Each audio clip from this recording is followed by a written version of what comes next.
It is our desire to impart to you our appreciation of your important part, and to shine a bright light on what you've managed to create, which is present tense for us and only slightly future tense for you.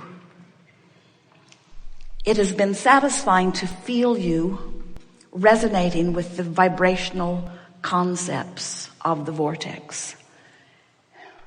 And it is pleasing to us that you are more awakened to your individual awareness of your proximity to who you really are. If you heard nothing from us at all, like you've heard today, but if you had heard from your grandmother that it's always best to think thoughts that please you, you would still know everything that is important to you. We make too much of this, really we do. But mostly as we try to figure out all that stuff that's outside the vortex.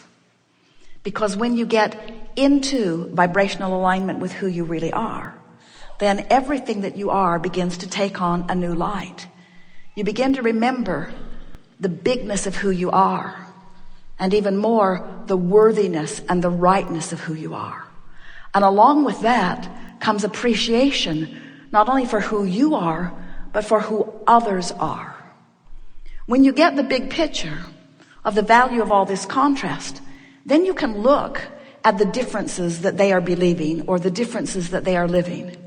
And in those differences, you can begin to feel appreciation for the broadness of the playground that it creates for all of you. But it is only when you garner control of your own focus that you will be able to appreciate them in their differences rather than fear them. It is only when you understand that law of attraction is the basis of this universe and that there is no assertion anywhere.